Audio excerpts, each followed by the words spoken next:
Yo, welcome back to Millennial Bubble. Nah, hari ini kita akan ngomongin hal-hal yang membawa perubahan, khususnya bagi para kaum milenial. Bener gak? Betul.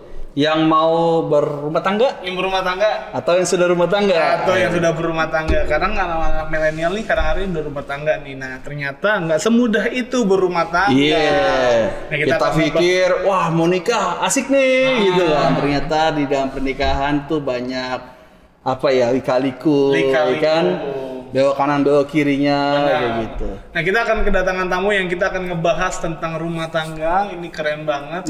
Bagaimana dalam rumah tangga mereka ada pekerjaan Tuhan, di mana mereka bisa dimurnikan dalam proses kehidupan mereka. Dan narasumber kita hari ini pasangan suami istri, yaitu adalah Ogi dan Andi. Oke. Shalom Ogi. Pasangan muda. Diberkati Tuhan. Pasangan bahagia. Amin. Yang memiliki kesaksian yang luar biasa. Amin. Nah, kalau gue kenal Andi dan Ogi ini tuh dia adalah pasangan yang diberkati ya. Apalagi baru-baru ini saya baru lihat nih, baru beli mobil nih mereka berdua. Waduh. Mobil baru kayak gitu. Mobil baru. Mobil tank ya. Mobilnya bagus ya, istilahnya banyak hal yang saya lihat bahwa dari Ogi dan Andi ternyata diberkati Tuhan dengan luar biasa. Nah, kalau boleh tanya awalnya nih, apa sih pekerjaan daripada Ogi dan Andi dan bagaimana dalam keadaan lagi corona kayak gini gitu? Mungkin dari Ogi dulu kali ya. Aku dulu ya. Aku basically kurang maju ya. Oke. Aku basically itu sebenarnya musisi. Musisi. Basically musisi, guru musik. Nah, cuma sambilannya banyak. Intinya gitu. Aku di financial plan juga. Itu sih. Dua itu sih kalau aku bidang sekolah musik. Oh iya, sekolah musik. Punya sekolah musik Sekolah musik. Ngajar ada sekolah musik. Terus di corona gimana? Nah, di corona ya pasti corona turun ya. Namanya corona semua kena dampak. Cuma ya ketika corona justru di perencanaan keuangan itu benar-benar dibutuhkan. Itu saya bisa lihat Anda di corona beli mobil baru. Jadi itu salah satu penyertaan Tuhan banyak sih. Yang ngap di luar sana. Banyak yang ngirit-ngirit nih. Banyak yang suka cek mutasi kapan bansos turun, dari BPJS tenaga kerja gitu. Ini malah. Tapi dia bisa beli mobil, luar biasa. Itu rencana Tuhan sih yang saya nggak kira-kira. Jadi ketika saya di musik down, ternyata yang satu lagi gitu. Itu sih. Intinya bagaimanapun juga ternyata Tuhan tetap bikin pemeliharaan. Benar banget. Dia nggak pernah tinggalin umatnya sendiri. Kalau ini juga bekerja atau ibu rumah tangga aja? Usaha juga. Kalau aku kan basic di arsitek, tapi ada kontraktor sendiri gitu. Punya kontraktor sendiri. Terus tapi fokusnya ke bangun rumah sih kebanyakan. Terus waktu corona sebenarnya sempet sih kayak 2 bulan waktu corona baru datang masuk ke sini nih ke Depok ya. Terus itu 2 bulan kosong tuh. Nggak ada kerjaan. Nggak ada kerjaan sama sekali sampai kita khawatir juga karena kalau kita sih mikir, kalau kita orang usaha kadang mikir kan gini ya, maksudnya kalau kita buat makan kita sendiri masih ada lah dari tabungan. Tapi kita kan mikirnya, anak-anak karyawan kita gimana nih gitu kan. Cuma puji Tuhannya ternyata cuma 2 bulan aja akhirnya sampai. Berarti kan Maret, April, nah pas lagi bulan masuk Mei, puji Tuhan dapat kerjaan sampai sekarang nggak putus-putus. Puji Tuhan. Dengar-dengar dia juga bangun beberapa kafe ya di Depok ya, kalau nggak salah ya. Ada Jacob Coffee contohnya. Terus sebut merek ini nggak apa-apa. Hasil karya.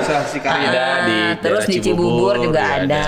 Gitu. Sempet di Bali bikin buku. Terus Daniel Bakery. Bagi teman-teman anak-anak Depok nih yang suka nongkrong di Jacob Coffee nih, yang suka namanya modus-modusin perempuan. Berarti yang gambar ini ya. Dia yang bikin ruangan sebelahnya itu ada toilet luar biasa. Apa ya? Karena pernah ngedate di situ. Langganan ya Pak di situ ya Pak. Romantis. Nah, ini kan udah menikah ya Ogi dan Andi ini. Gimana sih ceritanya sampai kalian tuh bisa bisa sampai menuju pernikahan gitu? Boleh ceritain? Dari aku apa? Ogi? Boleh dari Mana dulu aja. bebas mau. Lady first kali ya. Boleh, ladies first. Aku sama Ogi ini kan sebenarnya basicnya teman SMA. Oke. Kita sekelas SMA lah waktu itu ya, bareng-bareng sama-sama, cuma emang saatnya temen main aja gitu, temen deket dalam artinya temen main gitu. Terus setelah itu kita kepisah lah gitu kan. Terus ketemu lagi kuliah. Kuliah masing-masing lah. Dia juga sibuk kuliah sendiri, aku sibuk sendiri. Tapi ternyata ya dipertemukan kembali gitu tahun 2013. Akhirnya kita pacaran lah tahun 2013. Akhir 2013. Terus waktu itu memang mungkin waktu SMA kan ngelihat Ogi kayak masih kayak anak-anak ya atau apa ya gitu kan. Cuma pas lagi kita ketemu lagi 2013, dia udah jauh lebih dewasa sih. Gitu. Makanya pas ngobrol-ngobrol sama dia kok jadi visi misinya enak ya, ngerti gitu. Akhirnya ya puji Tuhan cocok, kita pacaran sampai akhirnya menikah di 2017. 2017. Berarti di jalan 4 tahun kurang lebih ya. Ya, hampir 5 tahun. Oh iya. Ya, pacaran. Kita 4 tahun September. Iya, kita 3 tahun. 4 tahun. Gitu. Waktu itu kita umur masih 26 menuju 27 deh. Nikahnya. Oke, di dalam pernikahan itu kan yang kita tahu. Tunggu, nanya dulu dari Oginya nih gimana bisa sampai. Oh iya. Kalau itu ceritanya sama kok. Sama. Ya, sama kok. Nggak ada yang berbeda. Jadi ya? dari dia teh anak-anak jadi dewasa gitu ya. Iya. Nah, Ogi kenapa bisa jadi dewasa? Kenapa bisa milih Andi? Iya. Andi kan, wah ini kok visi misinya enak nih. Terus Gitu. kenapa lu bisa jadi dewasa? Iya, harusnya sama ya. Secara seumuran ya. Aku juga bingung dia ngomong gitu. Berarti dulu aku mungkin lebih kecil. Kecuali di guru ya, kan masih bocah dulu ya. Nah, kalau saya sih lebih ke, jadi saya tuh baru di Jakarta itu 2016. 2016. Di Jakarta. Di Depok. 2008 di Depok. Aduh, ini jangan sampai ada berantem nih. 2006, sorry. Di Depok. Iya, 2006. Itu kelas 2 SMA. Pindahan dari Batu. Songoriti. Batu dulu desa. Nah, punya desa lagi namanya Songgoriti. Bener-bener dah kampung. Dusun, oke. Dusun banget. Nah, pindah ke sini. Depok. Mungkin itu kali yang dia lihat, wah ini orang orang inilah orang hitam kurus gitu kali dulu. 2013 ternyata berubah. Glowing. Mungkin kalau sekarang di TikTok bisa lihat glow up. Cuman terkadang kekecewaan itu membuat kita bisa grow. Betul. Kenapa Gio bisa yakin kalau Ndi itu wah ini pasangan gue nih gitu. Ya Tuhan. Yang nggak suka. Jujur sih waktu itu memang aku sendiri sih gimana ya? Waktu itu pacaran memang. Pacarannya pertama sebenarnya main-main. Oke. Jadi cinta monyet. Mungkin nyoba-nyoba dulu deh. Nyoba aja dulu Mumpung gitu. masih SMA gitu kan. Enggak, itu udah kerja. Udah baru start kerja 2013. Nah, jadi waktu itu ya udahlah. Aku tebar banyak benih ke banyak ini. Oke. Banyak perempuan. Iya, Tebar jala kali ya. Tebar jala. Oh, tebar benih beda bro. Tebar jala kali ya. Saya gawat itu. Kalau tebar benih itu namanya kita bertanam. Iya. Iya kan? Nanti di Ada hasilnya. sensor. Iya padi. Betul. Padi. Baru kalau tebar benih itu padi. Tebar jala. Cocok tanam gitu. Tebar harapan. Oke, tebar harapan. Itu banyak perempuan ya. Iya, betul. Nah, Layer juga nih. ya karena ya kalau mau tahu basic banget nih waktu SMA, gua tuh bucin banget. Oke. Parah banget. Namanya bucin itu bisa sampai waktu perpisahan di kelas, gua main gitar sendiri sok-sok pujangga gitu. Karena galau. Nah, belajar dari situ kan, habis itu kita nggak ketemu, di situ ada proses pendewasaan luar biasa. Sampai 2013 itu gua nggak mau lagi jadi kayak gitu. Perjalanannya lah, ibaratnya perjalanannya. Gua nggak mau lagi kayak masa SMA gitulah. Nah, terus apa alasannya? Alasannya ya ketika di ini ya, gue ngerasa ibaratnya dia adalah yang bisa bikin gue lurus, bener, bisa bimbing hidup gue ke arah yang lebih baik. Oke. Itu karena apa namanya, boleh dibilang gua tuh bukan orang yang, gua tuh orang ambisius banget. Ambisius parah. Jadi dia yang bisa ngerem gua dari segala obsesi sama keambisiusan gua. Jadi bisa berpikir untuk narik gua nih kalau gua udah kejauhan. Kalau gua udah kelewat batas, dia yang narik gua. Itu sih. Itu yang sering gua kasih tahu bagi anak-anak muda gitu loh. Karena setiap kan banyak kan, gimana sih pasangan daripada Tuhan? Simpel jawabannya.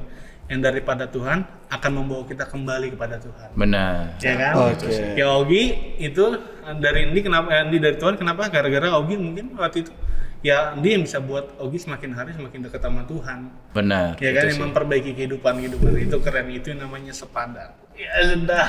Amin. Kok tepuk tangan? Yang habis ini kolektor nih. Bujangga. Jadi Nah. dari situ yakin akhirnya wah ini pasangan. Ini yang gue butuhin gitu loh, maksud gue. Ini yang aku butuhkan. Beratnya ya lu mau kerja, mau sesukses apapun diri lu, tapi kalau misalnya lu udah kelewatan, ujungnya kan kita nanti balik ke tanah. Ya. Itu lu mau kemana abis itu? Di waktu nikah tuh kira-kira umur berapa? 26. Kita seumuran. Kita seumur, bedanya cuma sebulan. Okay. Ogi Juni, gue Juli. Jadi ya udah sama-sama 26 waktu itu. 26 tuh secara Indonesia tuh pas ya. Ideal ya. Ideal. 26 ideal. Ideal. Kita tahu di dalam pernikahan tuh waktu pacaran mungkin wah nikah nih bahagia, nyaman, enak gitu kan. Dan kita juga tahu kan seperti kayak ada dua emas, gimana cara jadi satu kan gelebur ya. Itu pasti nggak enak kan. Nah, waktu nikah pasangan muda waktu itu, apakah selalu fun, santai, enak, bahagia terus sampai sekarang apa gimana? Kalau waktu itu kan waktu aku nikah umur segitu, istilahnya pada umurnya banyak teman-teman kita yang nikah juga, ya kan? Iya. Misalnya bisa dibilang kayak sini nikah dalam tahun yang sama tuh banyak ya kan. Tapi ngeliat teman-teman itu kan banyak yang happy, jadi bisa dibilang tuh tapi nggak sama gue mau gini, aku mau gini, nggak gitu gitu. Ternyata aku sama Ogi ini ujiannya justru di awal pernikahan. Ujiannya kalau pas pacaran malah happy ya. Happy banget, makanya jadi kita bisa dibilang kayak ngeliat teman-teman nih, ngeliat teman-teman nikah, sahabat-sahabat pada nikah.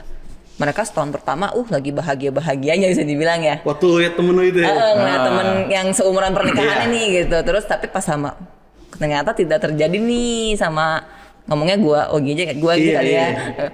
Nggak terjadi sama Ogi, tidak terjadi. Itu ternyata Tuhan kasih pencobaan kita di awal pernikahan yang bisa dibilang sih selama gue hidup itu paling berat mungkin ujian gue. Gitu. Masalah apa nih? Pencobaan kan banyak nih ya. Tapi sebelumnya waktu sebelum nikah pacaran, lu mikirnya akan bahagia nggak pas nikah gitu? Soalnya gini, gue sama Ogi kan, kalau gue pribadi punya target waktu itu, karena waktu awal pacaran sama Ogi gue bilang sama dia, gue mau nikah umur 26. Gitu. Itu udah pas berarti ya? Udah kalau pasti. Gitu.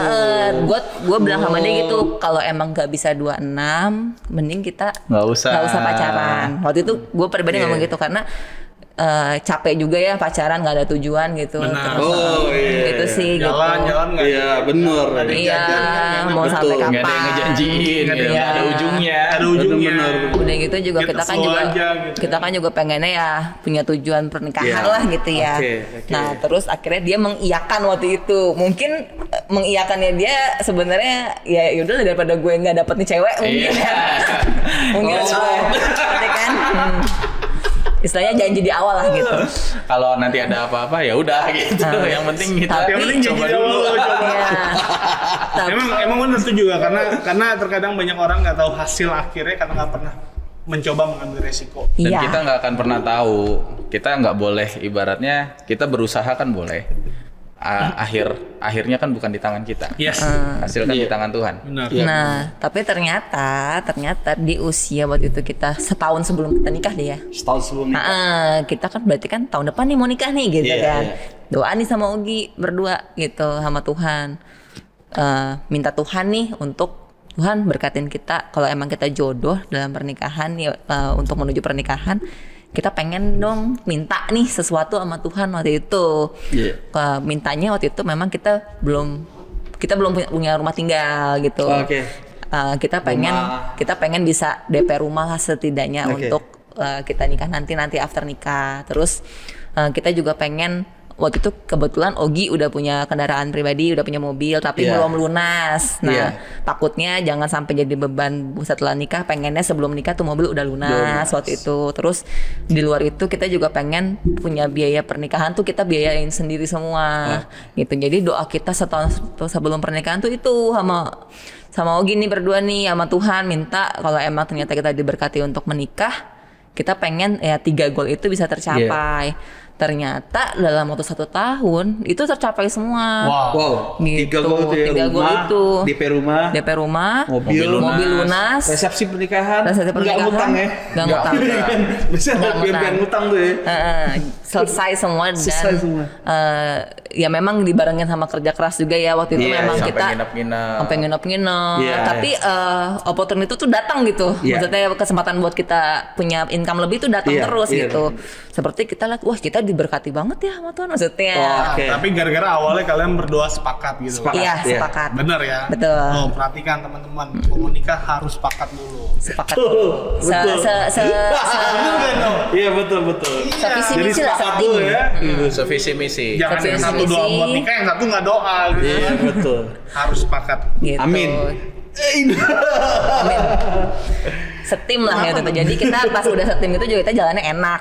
Nah terus pas itu kan merasanya, wih ini banget nih, maksudnya kita diberkati banget ya, lancar banget ya gitu, nggak ada gangguan sama sekali. Pokoknya pranikah pokoknya lancar mulus semua ya. gitu, sampailah target tercapai gitu. Target tercapai udah semuanya gitu.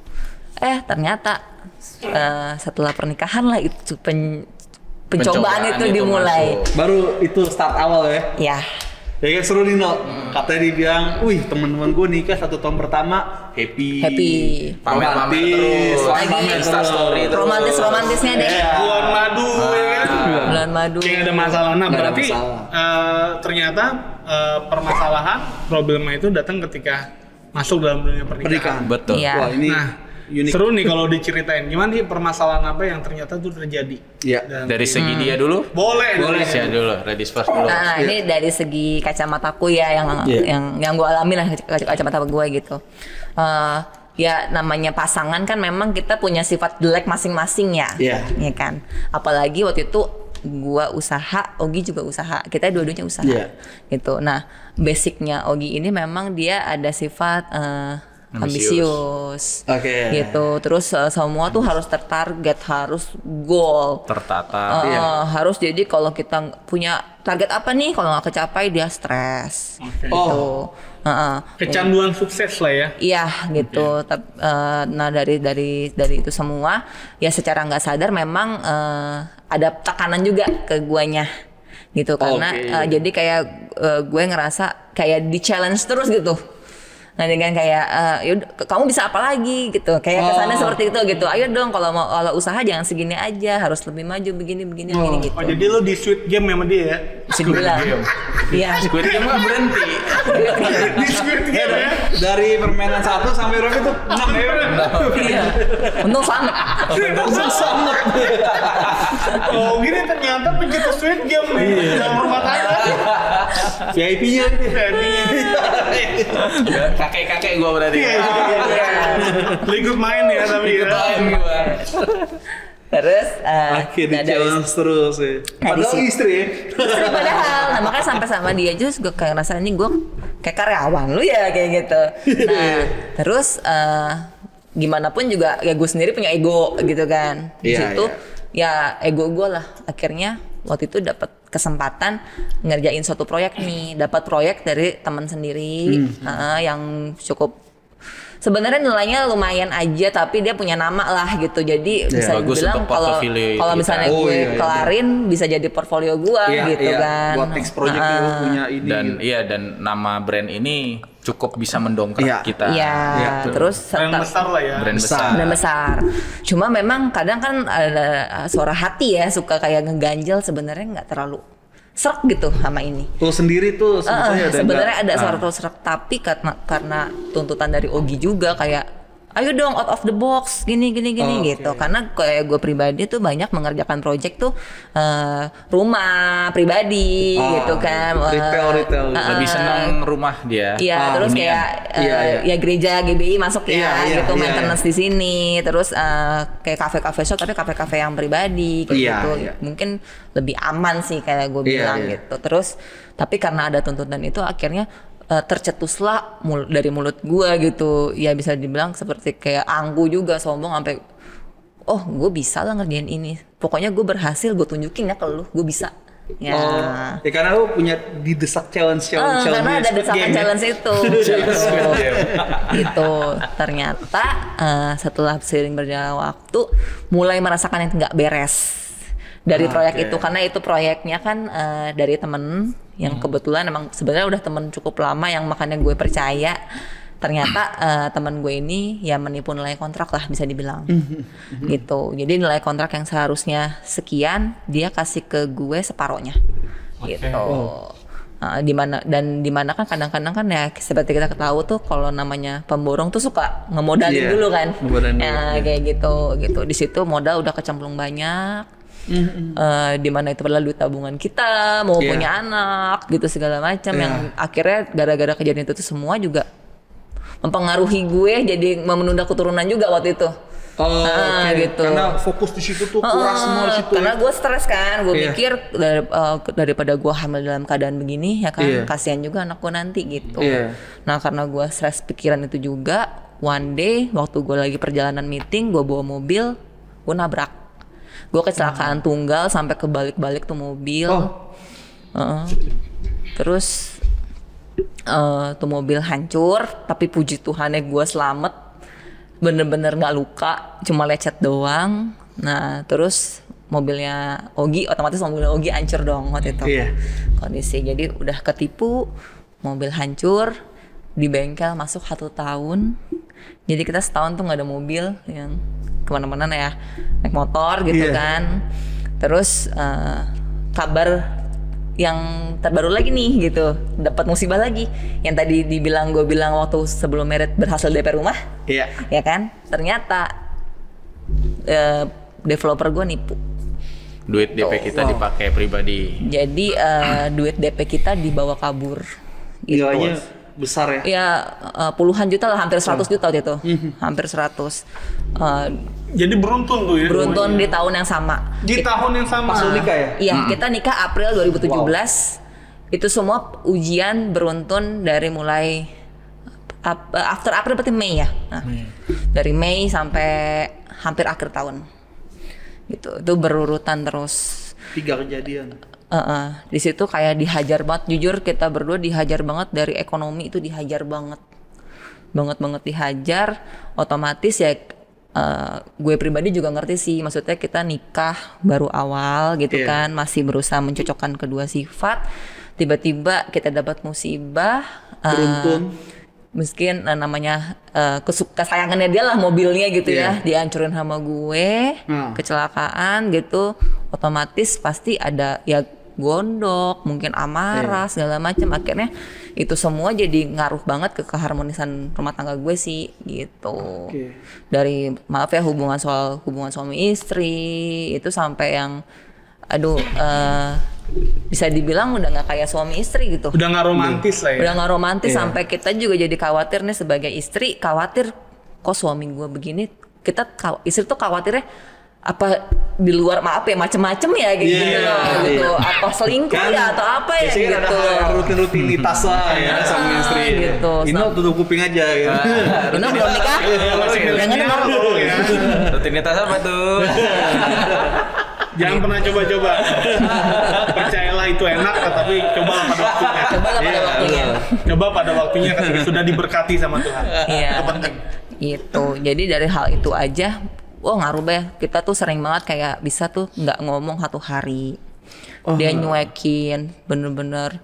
Dan waktu tahun itu pun gue pribadi sempat depresi. Gitu karena kekhawatiran itu, jadi gue tuh sempat mengalami fase 3 bulan itu takut ketemu hari esok gitu. takut bangun hari esok, jadinya gue nggak mau tidur gitu. Jadi gue udah ngantuk nih, tapi gue berusaha banget, gue pengen melek deh, gue nggak mau tidur gitu. Nah, karena gue takut ketemu besok, aduh kesusahan apa lagi yang gue temuin kayak gitu.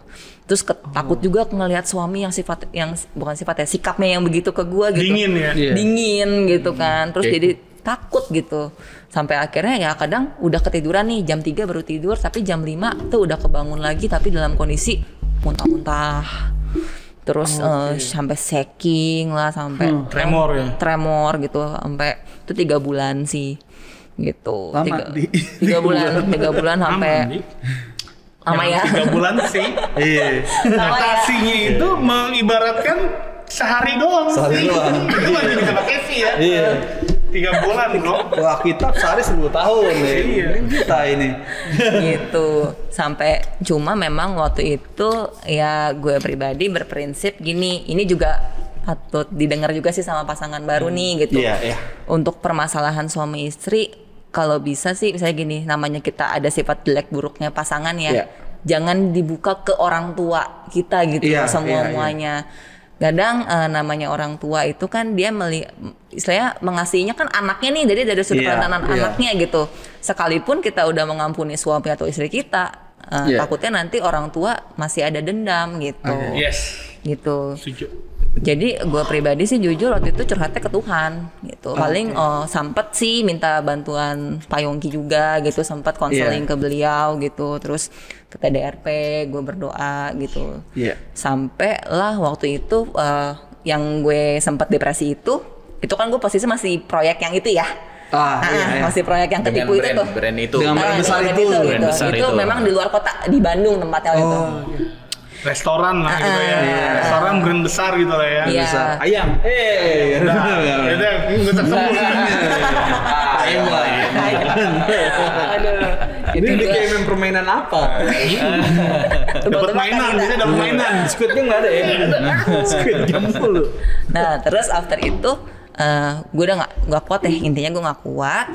Sempet cerita ke bokap, tapi bukan cerita soal Oginya, nggak, cerita soal kalau pusat pekerjaan ini nih gitu. Sempet kayak depresinya itu gitu. Terus kata papaku bilang kalau misalnya udah tinggalin aja gitu, daripada kamu jadi depresi kayak gini sakit, kamu ikhlasin kehilangan kamu di situ berapa. Nanti Tuhan gantikan yang lebih. Yang proyek, terus DP rumah gitu. Ya, bokap bukan yang gitu. hilang di proyek itu. Emang kalau boleh disebut angkanya ini itu sampai berapa hilang? Kurang lebih hampir 200 juta waktu itu. Wah, lu nombok gitu ya? Iya, gitu. Dan akhirnya lo kondisi ekonomi lo minus atau masih ada sih? Minus. Itu kita minus, jadi terhutang. Minus plus utang. Iya.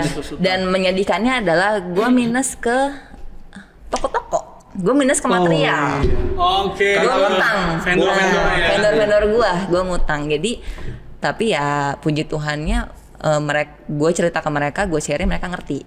Jadi mereka puji Tuhannya mau dibayar secara bertahap. Gitu. Itu termasuk gokil ya, dari istilahnya dari awal kayaknya happy aja, lo ketemu Ogi nyambung, Ogi yang dari dulu ya, Ogi udah dewasa gitu kan, nyambung, dan ketika pernikahan tuh itu dalam setahun kan dia? Setahun itu kayak setahun, dan akhirnya sampai satu titik perekonomian lo tuh hancur, minus. Dan lo plus punya utang. Iya.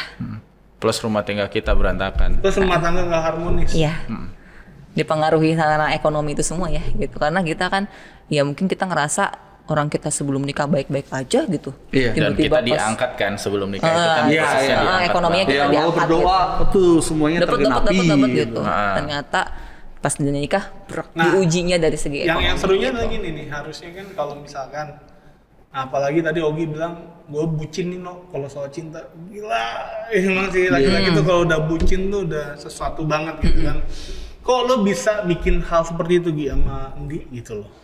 Maksudnya kalau lo bisa bikin kayak harusnya kayak contoh kalau lo tadi mobil ditabrakan dan segala rupanya, lo harusnya kan bersyukur dong, istilahnya istri gue masih selamat gitu loh. Nah, apa yang membuat lo kayak gitu? Ada latar belakang kah? Atau emang sifat gue kayak gini, karena dulu gue bucin, sekarang gue gak mau bucin gitu kan? Bucin itu gak ada hubungannya. Oke, jadi basically itu kalau lu pada mau tahu, gua itu Basically memang berawal dari keluarga yang kekurangan. Kekurangan banget. Bokap gua pekerjaannya hamba Tuhan juga sama. Oh, hamba Tuhan. Hamba Tuhan. Pendeta. Di Batu dalamnya lagi ya itu ya. Iya, dari dulu lah ibaratnya. Sebenarnya sangat kekurangan yang itu yang membuat bukannya dulu ya. Dulu gue beranggapan gue nggak mau jadi kayak bokap gue. Bokap gue maaf dulu ya tahun 98, 96 itu gaji bokap gue tuh tahu gue cuma 700 apa 800 ribu. 700 800 ribu. Enggak deh, itu tahun 2000-an. 2001 itu udah sejuta saat si Yafet lahir, adikku paling kecil lahir. Nah jadi minus banget untuk nyekolahin 2 orang anak. Minus banget. Dimana waktu itu gaji UMR itu 2.500.000. Waktu itu. Di situ yang bikin gua itu memang berasal dari keluarga yang benar-benar minus. Gua benar-benar susah cari uang. Cari uang susah. Bahkan gua dulu itu bantu nyokap gua untuk dapat uang dengan jualan es lilin, es mambu ya. Es mambu, di sini es mambu. Plastik. Yang kita kalau mau minum, diminum ujungnya kita gigit dikenyot. Itu tuh. Benar. Gua harus ke situ dulu. Bener-bener. Habis itu gua pagi sebelum sekolah gua harus taruh itu termos ke 3 warung. Plus kadang gua bawa ke sekolah. Gue jualan di sekolah, habis itu pulangnya juga gue ambil lagi untuk ngambil hasil uang jualannya. Gue harus kayak gitu, plus hari Minggu terkadang gue juga jualan, naik turun bis. Kebetulan daerah gue dulu, Batu dulu belum ada Jatimpak ya. Belum ada Jatimpak, jadi adanya di Songgoriti dulu. Songgoriti itu nama pemandiannya Tirta Nirwana kalau nggak salah. Tempat wisata lah. Tempat wisata. Di Batu ada sih dulu namanya Kusuma Agrowisata, itu tempat petik apel. Apel hijau. Nah, itu doang dulu sebelum ada Jatimpak. Jatimpak kan baru ada kalau nggak salah 2006 dah kalau nggak salah. Pokoknya gue pergi dari sana baru maju dah tuh Batu. Iya. Sampai sekarang tuh nama Batu tuh. Iya. Jadi ya udah dari situ gue dari cari uang dengan susah. Boro-boro jajan, nggak dapet duit jajan gue terharu sih sama bokap gue, walaupun didikannya keras, prihatin, gue terharu banget. Jadi karena waktu itu duit jajan anak seumuran gue tuh 1.000, 2.000, karena gue masih ingat bakso tuh 1 mangkok tuh 500 perak, dan gue nggak punya uang untuk itu. Nah jadi ngakalinnya gimana? Bokap gue bikinin gue bekal pisang goreng. Gue jadi sedih gue kalau inget itu. Itu buat gue sama adik gue. Jadi gue benar-benar prihatin. Jadi ketika itu terus berjalan, ketika SMP, gue ada ketertarikan sama musik kan. Ketertarikan sama musik, terus gue biasanya kalau di gereja itu kan ada mahasiswa teologi praktek untuk pelayanan. TKL. Nah gue ngeliat nih mahasiswa praktek ini, ada namanya kayak Yesaya. Kalau nggak salah. Kalau gue nggak salah ingat kayak saya, dia mainnya jago banget, gue berguru dari dia. Bokap gue ngeliat nih anak gue punya potensi di musik. Nah dia bilang, nak mau nggak ini les kayak gini. Waktu itu keadaan ekonomi sulit, gimana mau nambah les, dan di Batu nggak ada tempat les. Adanya di Malang. Adanya di Malang. Batu ke Malang itu kurang lebih 23 kilo, 28 kilo. Dari 45 menit mungkin ya. Kalau naik bis. Mobil ya. Dan di Batu itu dulu ya sebelum ada Jatimpak itu jam 7 udah sepi, nggak ada angkot. Gitu. Dulu gue diantar jemput sama bokap pulang sekolah, naik motor bertiga tuh. Bokap gue, adik gue sama gue yang paling belakang. Plus setelah adik gue nomor 3 lahir, Yafet di depan, adik gue di depan, bokap gue. Habis itu adik gue nomor 2 baru gue. Jadi kayak kampanye. Tinggal pakai bendera partai aja udah. Dan itu gue diliatin sama teman-teman gue. Jujur kalau ditanya malu nggak? Iya, ada rasa malu pasti. Ada rasa malu, tapi gue nggak bisa ngapa-ngapain. Ya, tapi gue senangnya adalah ya bokap gue tuh masih mau berusaha yang terbaik buat gue. Semua anak-anaknya kuliah. Walaupun sebenarnya gue ngelihat, aduh teman-teman gue yang lainnya dianterin cuman proper. Iya. Gitu, atau naik angkot. Nah, sedangkan bokap gue pasti ngitung kalau naik angkot sama dianterin pasti lebih irit dianterin. Karena sekali motoran 3 anak turun. Iya kan? Nah, itu kita sangat prihatin masalah ekonomi. Jadi ketika di SMP waktu itu gue udah mulai dapat duit jajan plus duit udah gue bilang waktu itu gue malu kalau misal gue diantar jemput. Gue udah mulai biasalah anak mulai gede. Akhirnya gue demi les itu gue nabung dikit-dikit. Gue nggak pulang pergi sekolah 4 kilo jalan kaki. Itu total 8 kilo. Supaya apa? Uangnya bisa buat ditabung. Buat les itu. Jadi kalau ditanya basic keluarga dia sama gue jauh berbeda. Kalau gue bilang dia sangat berkecukupan, gue minus. Susah banget. Untungnya nyokap gue pinter banget muter uang untuk cari duit ya. Walaupun ya prihatin caranya, cuman ya gitu. Nah akhirnya ketika karena konsep kerja keras itulah yang membuat gue itu jadi seorang yang jadi pribadi yang seperti itu. Untuk plus gue anak pertama. Tanggungan lebih berat jadi anak pertama laki lagi. Gue harus gimana caranya gue harus bikin keluarga gue bangga. Gitu. Dari SMA dia cari duit, kuliah cari duit, jadi otomatis ya bisa dibilang emang Ogi kurang bisa menikmati, nggak mendapatkan masa mudanya dia lah. Gitu. Masa kecil ya. Kurang. Orang main tahun 4 lu jualan gitu. Iya, kayak gitu. Ya masih sempat sih kadang-kadang. Untungnya waktu itu teman-teman gue masih mau bantuin. Ayo gue anterin ya bareng sekalian main. Itu teman yang baik kok.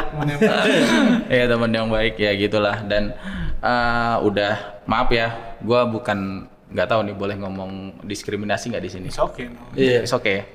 Jadi ya gimana pun juga kita kan Kristiani ya, agak minoritas kan sebenarnya. Karena kita kan agama minoritas. Memang minoritas. Memang minoritas kan. Fakta. Secara ekonomi gue udah tersingkirkan, agama gue pun Kristen, gue bener-bener pikul salib sih. Gue ngerasain banget di pergaulan di lingkungan rumah gue pun gue. Kalau ada teman gua, cuman ada beberapa yang itulah diskriminatif masalah agama juga. Pasti. Ya udah, akhirnya gua terbentuk jadi orang yang ambisius dan cenderung ini juga dari situ gua pindah ke Jakarta kan, dari SMA karena waktu itu bokap gua juga mikir kayak namanya di Songgoriti masa depannya ya maaf bukan menjelekkan nih kalau ada orang-orang yang dari Batu ya. Waktu itu. Sekarang udah beda. Sekarang sudah maju.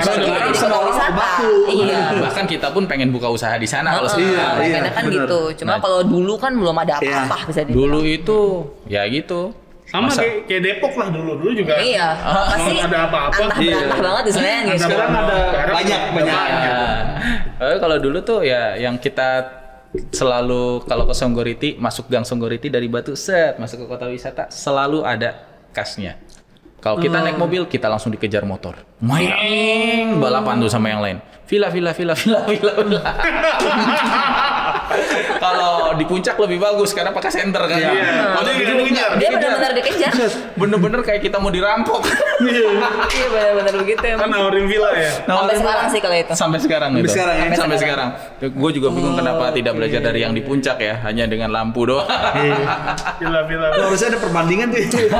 Harusnya dari Songgoriti studi banding. Di puncak ya. Gimana ya? Ini pengalaman. Ya gitu. Dinginnya teh dapat ya. Ya jadi dari situ gue mulai ibaratnya dan bokap gue juga mentarget gue dengan mendidik gue dengan achievement sistemnya. Ketika gue bisa satu lagu gue dapat waktu itu gue inget 300 perak. Gue dapat uang 300 perak. Semakin banyak gue bisa main lagu, semakin kaya gue. Mungkin dari situ kebentuk, makanya dia juga ke gue gitu kan, target, challenge gitu. Karena dari kecil tuh pribadinya udah kebentuk. Tapi dengan maksud positif. Itu sebetulnya sangat positif. Positif sih sebenarnya. Orang sukses sekarang tuh rata-rata seperti itu kan. Gue harus jadi. Iya. Nah, cuma setelah ya itu tadi ya di Batu kalau bokap gue berpikir kalau misalnya gue di sana anak-anaknya gimana? Masa depannya akan seperti itu kan. Otomatis kita pindah semua ke sini. Ke Depok lah ya. Ke Depok. Nah, disitulah gue hanya diarahkan sama bokap gue. Ibaratnya lu kuliah, kerja, kantoran, udah selesai. Nggak usah mimpi yang ketinggian. Oh gitu? Iya. Bukan ngomong gitu sih, cuman gua men-set diri gua gitu karena ibaratnya gua kan dari kampung. Gua di kampung hanya bercita-cita jadi tukang pila. Oke. Iya dong. Iya. Ketika di kantor di sini ya gua naik dikit lah jadi kerja kantoran. Gua nggak akan bermimpi tuh gua punya mobil macem-macem, gua nggak akan bermimpi. Itu terlalu jauh buat gua. Gitu. Nah, akhirnya tapi dengan sifat gua yang memang gue pekerja keras, gue akuin gue pekerja keras. Ambisius luar biasa. Gue punya planning temen-temennya dan semua rencana-rencana gue tuh emang harus terjalani dan terpenuhi. Itu gue. Makanya gue kalau kerja emang gue totalitas banget kalau kerja. Nah, habis itu tapi karena sifat itu, ya puji Tuhan memang semuanya diberkati ya. Sama Tuhan ya. Iya. Bahkan kalau mau tahu gue pernah jadi buruh pabrik juga udah pernah waktu gue di sini. Jadi perjalanan gue cukup sangat amat terjal. Nah, cuma ketika dia kerja keras membuahkan hasil lah. Iya. Umur 2012 akhir ya, setahun sebelum ketemu dia gue bisa beli mobil pakai uang gue sendiri. Istilahnya gini, dia mimpinya nggak terlalu tinggi, tapi gara-gara kerja kerasnya otomatis mengikuti hasilnya gitu. Nah, ternyata di 2012 itu dia udah bisa mencapai dia beli kendaraan pribadi sendiri gitu. Dan untuk ukuran anak 22 tahun bisa beli mobil seharga 200 jutaan plus 225 itulah. Pakai duit sendiri itu sangat prouding banget sih guanya, maksud gua. Nah, jadi cuman ada yang agak sedikit gua kelepasan jadinya. Jadi jelek lah di situ. Karena dengan seperti itu gue jadinya cenderung kayak menghalalkan segala cara gitu loh untuk mencapai itu. Jadi semua harus kayak dalam hubungan tuh artian ada profit. Ada manfaat apa ya gitu, kayak berteman nih ada manfaatnya gitu. Cuannya lah ya. Jadi cuan lah gitu. Yang penting cair gitu. Cuan klub kayak gitu. Yang penting cair gitu kayaknya. Itu gua tuh dulu. Jadi jeleknya ya terus di situ juga jadinya kayak apa ya, semua yang dilakukan berhasil, jadi bisa bilang membanggakan diri sombong ya. Sombong gitu. Dan gua sangat amat tidak mentolerir namanya kesalahan.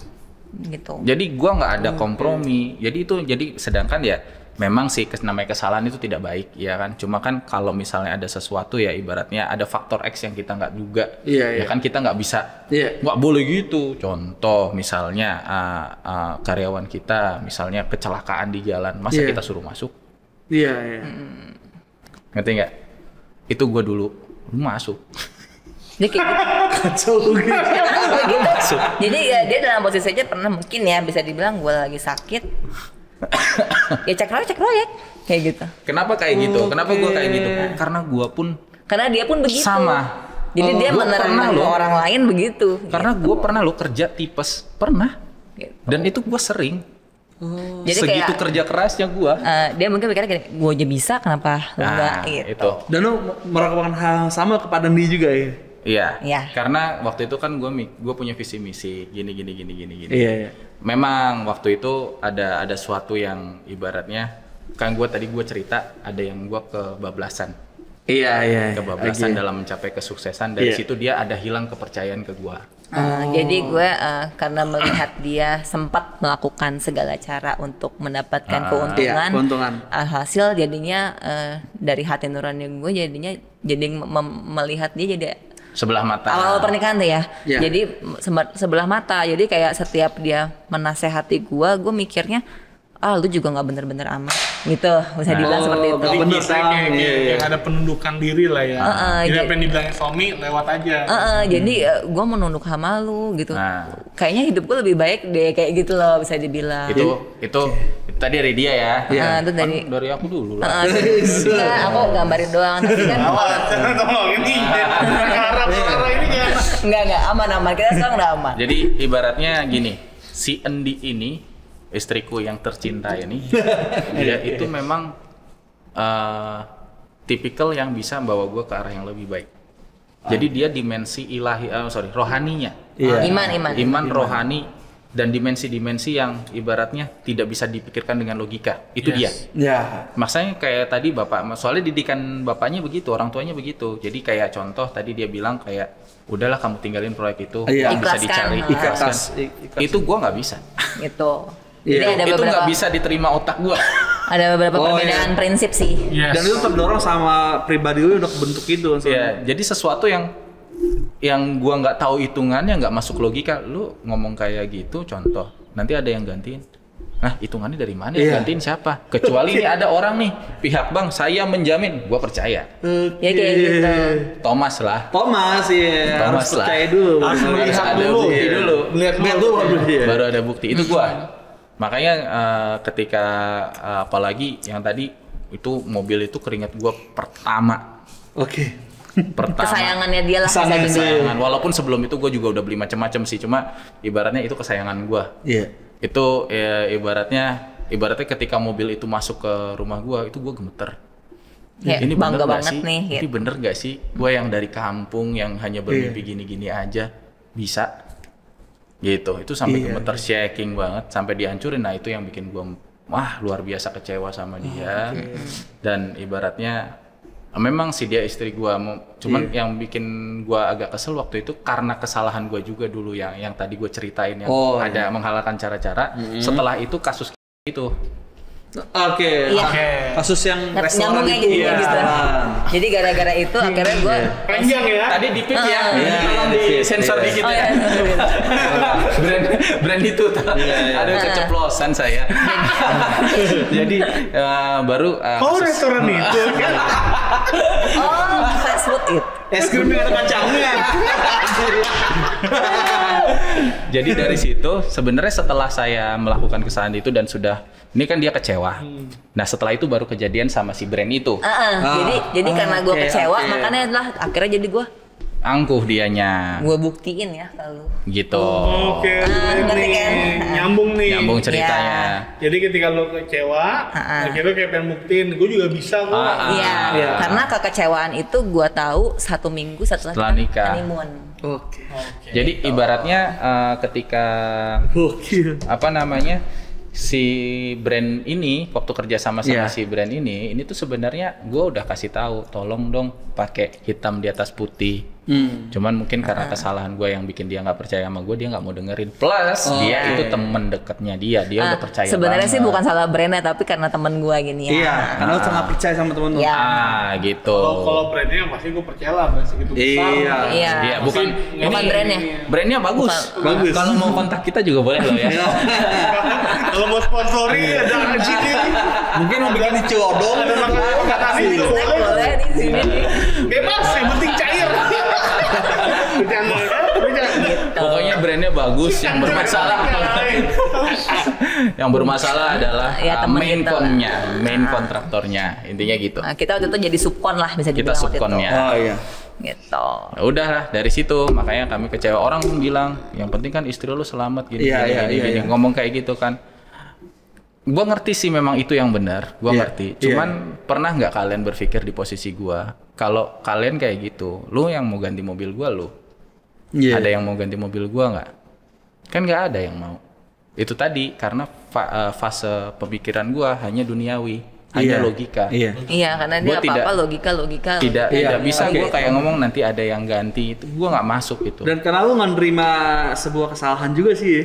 Iya. Dan gua tidak mentolerir. Lu sangat gak terima itu. Ya tadi gua Dan gue rasa bilang. lu ngakuin itu juga out of control sih Gi. Iya. Nggak, gue yakin satu lagi nih. Karena dengan masa lalu yang kayak begitu dan ngebentuk Ogi jadi yang sukses sekarang, ya apa yang dia ngelakuin ya dia menurut dia benar. Iya.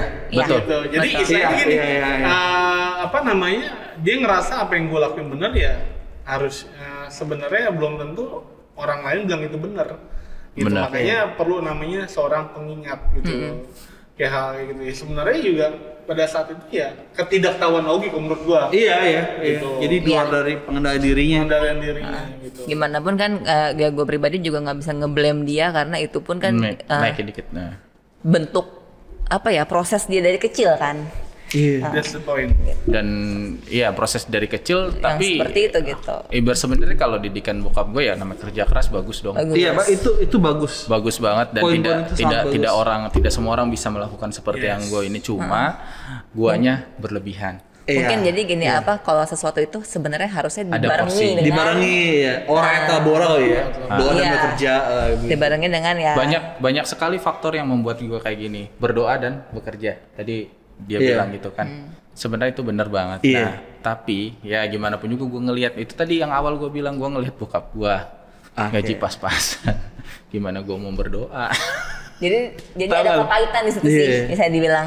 Jadi ngelihat, maaf ya, kok jadi hamba Tuhan, kau hidupnya menderita ya, kayak gitu. Bisa dibilang. Ya, jadi kayak dia ngelihat fakta lah ya. Dia ngeliatnya fakta. Gue kurang bangga sama bokap gue dulu. Waktu itu.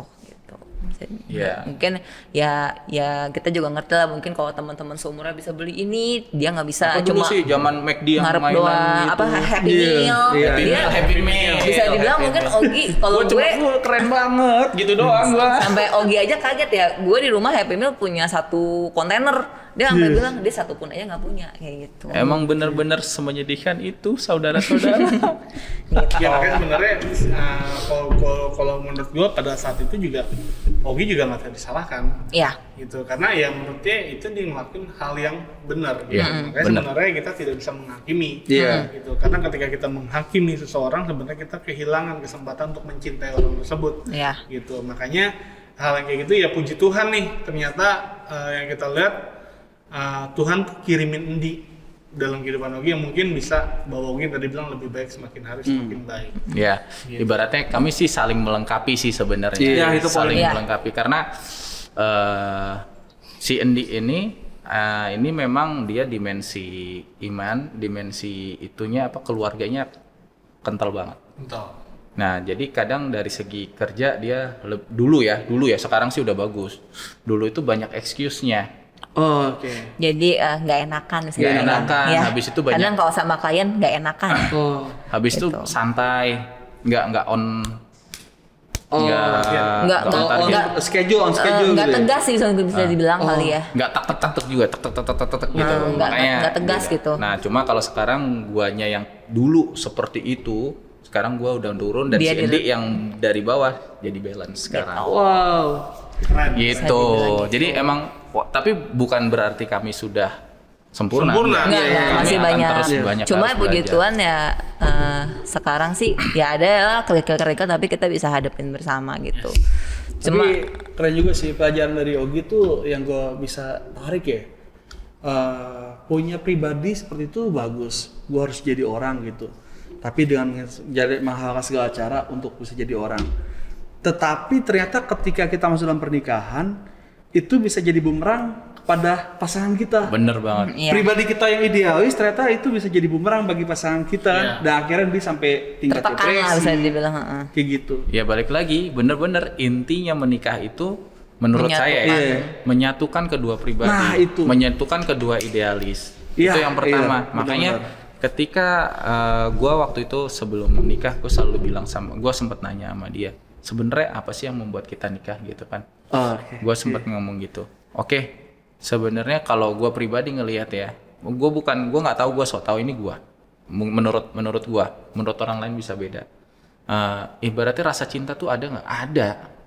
Cuman itu menurut gua hanya awal-awal aja. Bisa hilang, bisa hilang.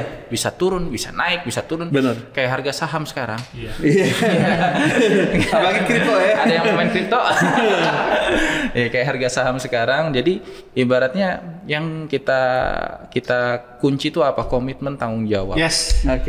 Komitmen, tanggung jawab. Sama satu lagi sebenarnya visi misi harus sama. Jadi aku sama gua Mandi ini selalu bilang, kita visi misinya ke depan itu mau ngapain sih?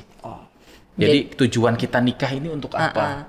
Dan kayak gue sama Ogi ini memang tidak pernah gini loh, kita punya target nih, anggaplah saat ini pergumulan gue adalah membangun rumah gue ya, gitu. Puji Tuhan tanah udah ada gitu, tapi rumahnya belum kebangun. Tapi jadi kita tuh menjadikan rumah itu bukannya tanggung jawab salah satu pihak sih gitu.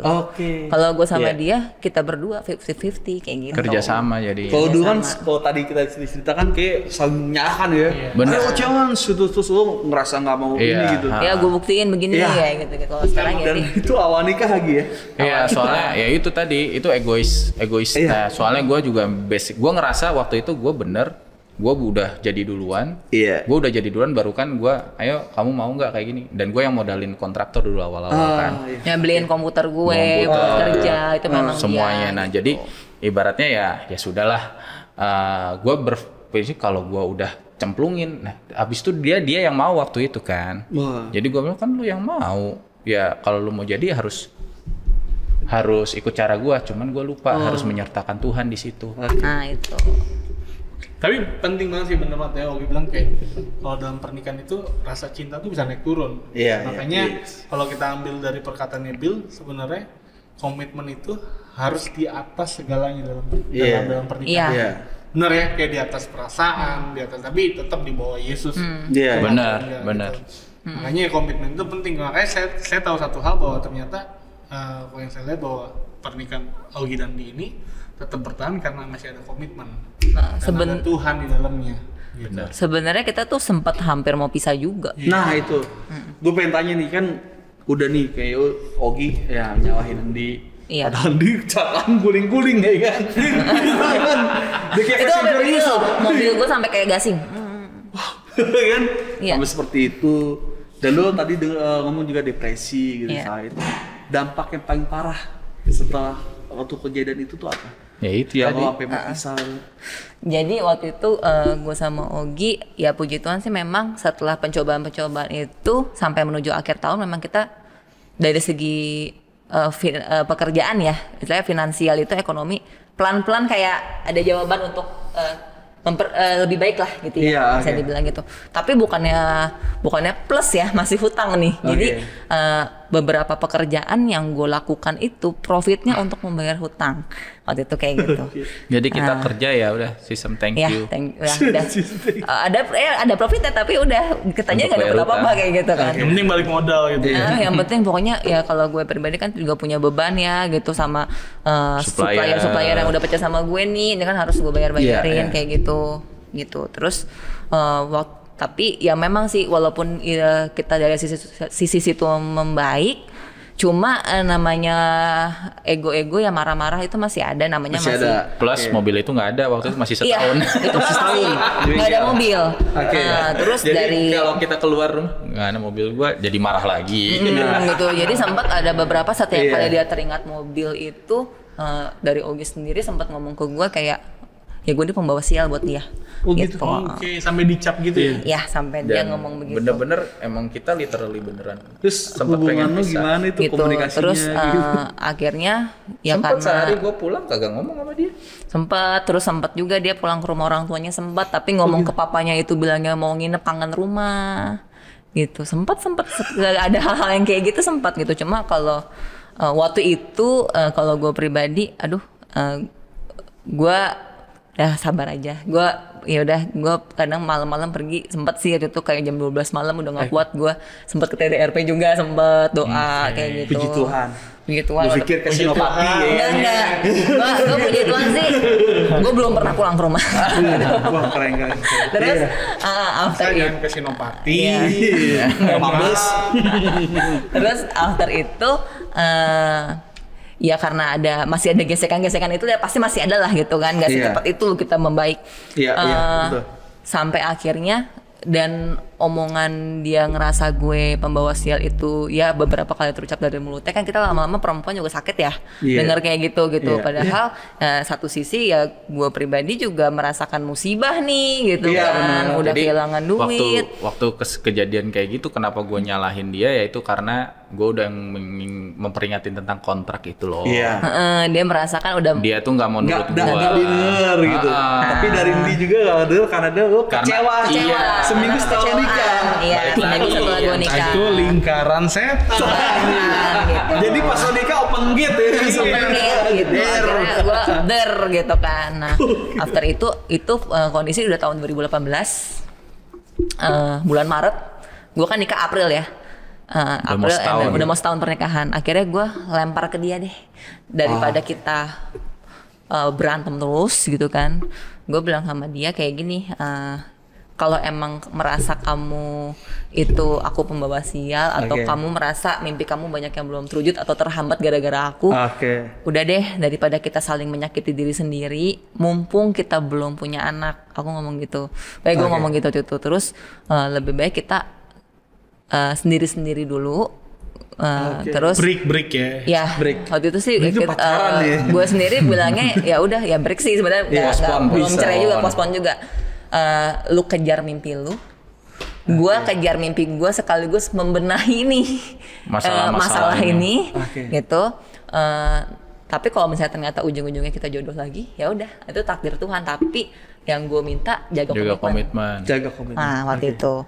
Tapi memang sih setiap kali pernah gue ngomong begitu, dia sih tidak pernah mengiyakan. Dia selalu bilang, kamu yang mau ya gitu. Terus sampailah waktu itu di bulan Maret itu kan gue ngomong kayak gitu. Hasil gue lempar ke dia gini, ya udah deh, mumpung nih 1 tahun pernikahan, kita coba deh ngerayain anniversary. Tapi dengan keadaan ya belum harmonis. Kita waktu itu ambil paket murah paket murah ke Bali ya. Pokoknya 4 hari 3 malam tuh cuma berapa sih, 1.500.000 kali ya atau apa gitu. Karena kita kan juga masih susah-susahnya gitu kan. Masih gitu lah, masih merangkak lagi gitu. Jadi sebenarnya yang susah itu dia. Iya, karena kerjaan gue baik-baik aja. Cuma ibaratnya karena ada ego, dia pun nggak berani minta tolong ke gue, gengsi. Jadi hubungan lu sampai segitunya ya? Iya. Sampai segitunya. Waktu pacaran kayak gitu enggak kan? Karena gue challenge dia terus kan. Jadi ada rasa gengsi juga di situ. Ya karena gengsinya juga ya, karena ada kecewa sama dia juga gitu, jadinya kan gitu. Nah terus waktu itu akhirnya kita memutuskan ke Bali lah. Nah itu untuk 2018 April. Pas anniversary. Gue bilang sama Ogi, kita coba deh, kalau kita nggak make it nih pas lagi anniversary di Bali, udah berarti kita memang harus sendiri dulu. Tapi ternyata di luar itu, ternyata pas kita ke Bali, ternyata semua malah kayak kita ngomong hati ke hati gitu. Terus akhirnya jangan pisah yuk gitu. Maksudnya dapat kata sepakat lagi. Ini yuk kita bangun lagi sama-sama lagi. Kok bisa? Ya itu mungkin jujur waktu itu memang dari proses mau ke Bali itu, dari proses yang dengan brand itu yang di luar kota itu, gue nggak menampik ada kuasa-kuasa Tuhan yang menjamah gue. Perpanjangan tangan Tuhan sebenarnya banyak sih gitu. Banyak termasuk banget masalah prosesnya. Untuk ekonomi gue juga ya. Gitu. Jadi ketika proses untuk memperbaiki itu semua, entah kenapa hati gue juga jadi yang tadinya keras banget kayak batu jadi luluh. Gitu otomatis jadi kayak karena mukjizat Tuhan yang terjadi dalam pernikahan kita, dia menyaksikan itu gitu. Ogi menyaksikan itu dan akhirnya Tuhan kasih kita pertolongan gitu. Ya, jadi kalau mau jujur dari dulu itu memang gua kurang terlalu memandang dimensi rohani atau ilahi, dimensi mujizat yang ibaratnya mujizat itu hanya terjadi buat orang-orang yang spesial. Ibaratnya buat gua gitulah.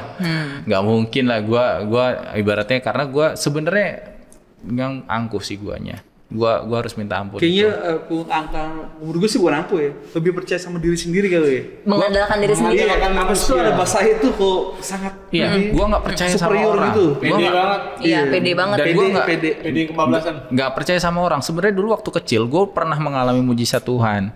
Cuman mungkin karena masih kecil ya, belum terlalu menyadari bahwa mujizat itu berarti banget buat gua. Gua dulu punya benjolan di daerah dengkul sini, lumayan gede, kayak mungkin telur ayam gitu, kayak tumor gitu. Gua entah kenapa waktu KKR gua maju ke depan minta didoain, pulang dari KKR masih ada. Cuman entah 2-3 hari gua nggak sadar tiba-tiba hilang. Itu gua punya benjolan. Cuman tadi sekarang nih, untuk sekarang gua melihat memang gue, kalau kalian mau tahu, gue tuh penakut guys. super penakut. Even maaf nih kayak misalnya kayak dia kan minta nih mimpi berjumpa dengan Tuhan gitu. Gue kalau kayak gitu gue bisa nggak tidur 3 bulan. Jadi kayak gue pun doa bahasa roh, gue takut. Gue takut. Bukannya karena emang gue tak penakut. Emang dia penakut basicnya. Gue kalau diajak nonton Conjuring nih, gue bisa 3 minggu nggak tidur. Tidur pagi gue. Sepenakut itu. Jadi emang kalau gue cuma merasa Tuhan itu selalu ada kalau sekarang ya, selalu ada buat gue, menyertai gue. Itu yang gue pegang sekarang. Karena gue udah di pernikahan gue masalah yang tadi itu udah sangat amat cukup bukti sih. Dari situ gue baru merasa ada loh mujizat. Gitu. Jadi wah keren banget sih. Terus after itu ya udah sih, after kita udah jalan bareng itu ya dari Bali itu kita ya rekonsiliasi memang. Kita merintis lagi yuk ya dari plus awal. dari sebelum gitu. itu kan Tuhan udah lembutkan. Udah proses lah, udah biasa. Nah, jadi pas ke Bali, muter ke Bali, tiba-tiba rekonsiliasi gitu. Apa ikut KKR berdua bagaimana? Enggak sih, kita kayak Pak Tiko bikin KKR gitu di Bali. Khusus karena gue di Bali. Apa ada punya pengalaman ilahi waktu di Bali apa gimana nih? jujur sih sampai enggak. Tiba-tiba ada kayak suatu perubahan gitu. Enggak sih, jadi kayak kita kalau gue pribadi sih kayak kuncinya juga sih, kunci suami istri itu jujur sih. Gitu kayak apapun tuh diomongin gitu, jangan ditahan-tahan gitu. Kayak gue pribadi bukan penganut sistem dalam artian wanita tukang ngambek itu gue nggak banget. Jujur gue nggak banget. Kalau gue dia laki banget. Kalau gue itu gue nggak suka, gue ngomong sama dia, gue ungkapin, gue kasih tahu kayak gitu. Karena kalau ngambek-ngambekan tuh nggak ada ujungnya, gue mikir gitu kan. Nah waktu itu gue sama dia ya udah kita deep talk berdua, terus nemuin titik tengah. Ya udah, cuma after itu pun sebenarnya nggak semulus itu sih, masih ada beberapa kerikil sampai akhirnya yang bisa bilang titik balik gue sama Ogi ya, gitu. Titik balik gue sama Ogi itu bulan Mei 2018. Boleh kalender bentar nggak? Boleh. Gue lupa, pokoknya itu waktu itu memang yang khotbah lagi Pak Yongki yang khotbah. Berarti sebulan setelah tanggal 13 anniversary. Kalau nggak salah tanggal 13 Mei ya. Itu lagi Pak Yongki yang khotbah. Itu gue tuh dulu bisa dibilang sih untuk bahasa roh gue bisa waktu sebelum ketemu Ogi gitu. Mendapat karunia bahasa roh. Cuma nggak tahu kenapa ya gitu, pas lagi udah mungkin gue fokus kerja apa gimana. Kayak hilang gitu. Itu jujur gitu, kayak hilang sampai one day. Itulah 13 Mei itu 2018 Pak Yongki khotbah, kebetulan lagi ngebahas tentang bahasa roh. Waktu itu lagi ngebahas tentang bahasa roh dan gue pribadi di balkon begitu. Gue pribadi di balkon sama kakak gue berdua. Terus pas lagi di ujung khotbah Pak Yongki bilang kan, yang belum berbahasa roh dan mau berbahasa roh silakan maju ke depan untuk didoakan. Waktu itu gue kondisi di balkon, ya kan? Ribet lah, jauh turun. Gue kondisi di balkon, gue pikir, ribet banget ya kalau gue turun. Akhirnya tapi gue mau banget nih, gue bisa dapat karunia bahasa roh lagi gitu kan? Karena kemana ya kemarin kayak gitu kan? Akhirnya pas gue di situ berdoa sama Tuhan sambil gue ngomong gini, Tuhan, nggak perlu turun ke balkon, di sini pun jika kau berkehendak, maka terjadilah. Gue beriman begitu. Akhirnya gue berdoa, pas sambil Pak Yongki juga ngebimbing ya gitu. Tiba-tiba gue melihat penglihatan lah, tapi gue merem ya gitu. Gue ngeliat di atas kepala gue tuh seperti ada bola api raksasa yang gede banget. Tiba-tiba dia luber, tau gak? Kayak coklat bleber gitu. Nah pas dia beleberannya termasuk kena gue. Dan itu bener-bener tiba-tiba gue bahasa roh.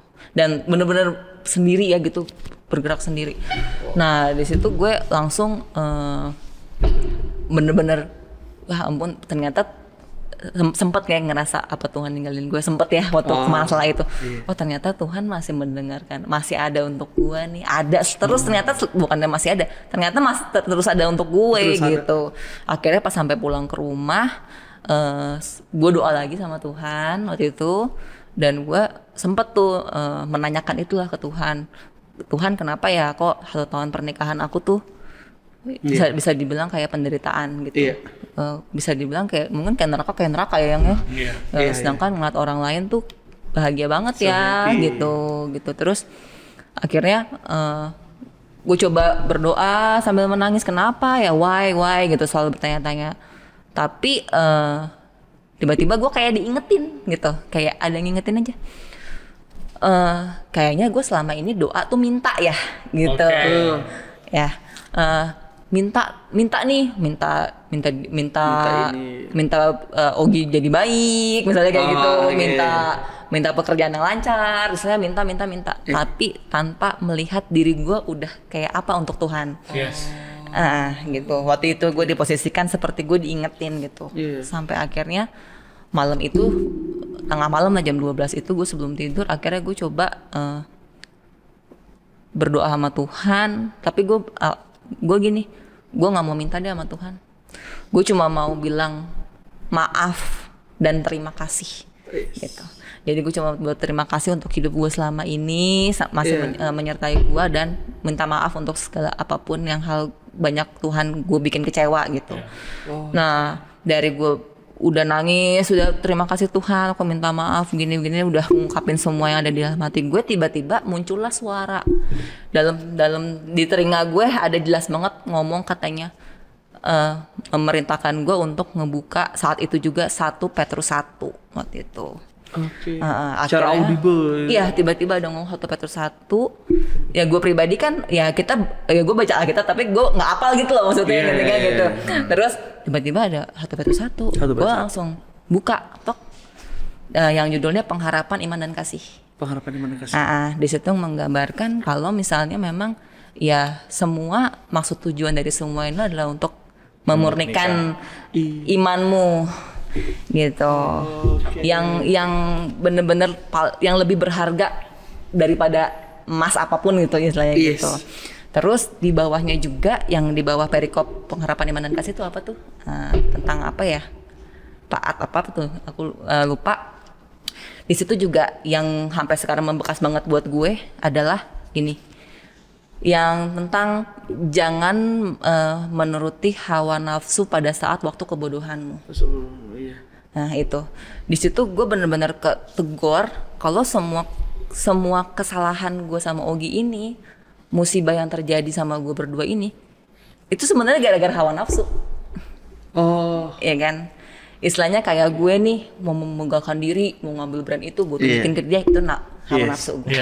Gitu. Ogi yang ambisius, pengen begini, itu hawa nafsu. Gitu. Jadi gue situ gue langsung bener ya. Jadi semua perihal masalah gue tuh karena hawa nafsu itu yang nggak terkontrol gitu. Pemurnian. Dan di situ disadarkan bener-bener ya. Ya itu sih, hawa nafsu itu tuh kalau kita nggak bisa kontrol itu ya, jadi kayak ngebawa kita pada bencana gitu. Betul. Gitu. Lo kasih tahu itu ke Ogi? Iya, akhirnya abis itu itu nggak kasih tahu, itu gue sadar. Enggak, aku kan sempat ngomong yang kita makan di ramen. Abis itu kan kita jalan ke mana tuh makan ramen. Terus gue cerita sama dia. Dia gue cerita sama dia kalau after gue doa gue dapat 1 Petrus 1. Coba buka deh. Akhirnya gue buka, gue bacain di dia, dan itu dia juga denger dan sempat diem juga gitu. Terus ya itu kalau dia tuh bisa gitu ya, denger. Dia minta memang denger kayak gitu. Nah, kalau gue denger kayak begitu, buset dah. Tidur gue. Makanya jadi dia mendingan. Jadi mendingan dia ini sih dapat dari gue aja gitu. Gue yang ini udah melengkapi kan. Ya udah. Ujung-ujungnya denger juga. Iya. Ya after itu ya udah dia langsung oh iya ya gitu. Jadi itu benar-benar kayak kita gitu berdua. Di situ momen itu kayak, titik baliknya di situ. Iya, langsung kayak gitu. Iya ya, jadi makanya sekarang apapun nih yang itu firman benar-benar gue pegang banget. Jadi gue setiap ngelakuin apapun selalu ingat, kayak gue mau marah nih, ingat ya hawa nafsu membawa pada waktu kebodohan gini. Jadi gue bisa ngontrol gitu di situ. Jadi gue nggak harus marah. Kayak gitu. Kayak mau apa? Gue coba pikirin dulu. Oh ya, berarti memang gue belum perlu kayak gitu-gitu. Jadi dari situ benar-benar sih itu titik balik kita banget ya sampai sekarang. Puji Tuhan bisa kontrol. Respon apa ketika tahu itu? Sadarnya itu? Ya, gue ngerasa memang ada dimensi yang harus gue pelajari dan gue nggak bisa mengignore dimensi itu. Nggak hanya di dimensi, gue kan selalu ibaratnya gue dengan kekuatan gue sendiri. Iya. Dan gue nggak terlalu gimana banget sama yang namanya mujizat, rohani, nggak. Iya. Walaupun gue Kristen dari kecil. Iya. Bukan pendeta. Gua pendeta gitu kan. Hamba Tuhan. Ya bener, serius. Tapi rata-rata anak pendeta banyak problem begitu loh. Iya. Tapi ujung-ujungnya juga dipakai Tuhan. Iya, sensornya nih. Duh, emang 2018 itu tahun yang sulit ya. Sulit banget 2018 itu. Jadi ketika gue nggak bisa mengignore itu dan gue merasakan penyertaan Tuhan di situ sih. Gue melihat ketika ketika kita mau membuka diri, ibaratnya mau pulih, memang benar mau pulih, mau rendah hati. Iya. Soalnya kita habis dari Bali itu kan memang komitmen kita pengen pulih nih. Pengen pulih. Wah. Pulih tapi jangan pulih. Gue pulih tapi, kalau udah tapi itu kan udah bikin persyaratan buat Tuhan. Lalu siapa lu bikin persyaratan? Nah, bener-bener kita dengan rendah hati kita mau pulih.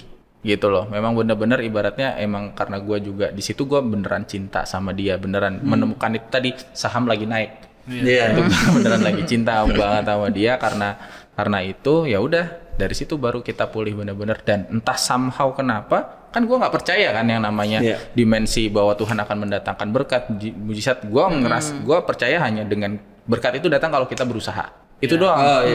Sedangkan nggak ada dimensi yang itu. Entah kenapa gue nggak ngapa-ngapain loh. Bahkan ketika gue ngoyo sama yang nggak ngoyo hasilnya sama kok. Kalau Tuhan mau kasih, kalau kita mau ini, kita bisa. Yang penting kita kerja bener. Kerja bener, kerja jujur. Ya udah kalau Tuhan emang mau ngasih ya rezeki lu segitu, ya rezeki lu segitu. Dan gitu. bener setelah itu ya ada aja gitu. Itu sama kayak kata-kata Nando sih, Tuhan tuh bertanggung jawab atas hamba-hambanya. Iya. Benar. Gitu. Terus jadi istilahnya jangan pernah takut, tetap percaya kepada dia. Benar sih. Betul. Dan kalau gue pribadi dari masalah ini ya, masalah finansial ya. Nah, yang jadi titik balik gue nih, gitu yang waktu itu memang kan gue kondisi minus ya. Dengan beberapa pekerjaan yang gue bayarin tuh harus bayar utang vendor. Nah, waktu itu minus gue tinggal sekian nih. Ada nih sekian angka lah ya, minus gue. Aduh, tiba-tiba ya makanya gue juga ya bersyukurnya ya gue juga dapat beberapa pekerjaan dari GBI juga kan. Gitu ya. Makanya gue benar-benar kayak Pak Yongki tuh kayak perpanjangan tangan Tuhan buat gue gitu, kayak narik gue dari lubang itu gitu. Waktu itu gue kebetulan sama Pak Yongki itu tender, kebetulan gue menang gitu, dikasih kepercayaan buat ngejalanin pekerjaan. Nah, profitnya benar-benar senilai utang gue. Wow. Bisa pas dan tiba-tiba nutup plek gue 0. Selesai masalah lu. Gitu. Dan sesuai dengan firman ya, ternyata masalah itu cuma buat memurnikan iman. Jadi ketika udah menang ya, tuh lu bisa ngeliat ke belakang. Enggak, ternyata gini, ketika udah menang nih, selain lihat ke belakang adalah kita ngeliat ternyata ada berkat di depannya. Iya kan? Makanya terkadang yang kesalahan daripada orang Kristen adalah ketika di dalam proses dia nyerah. Pada akhirnya dia nggak pernah tahu rencana Tuhan.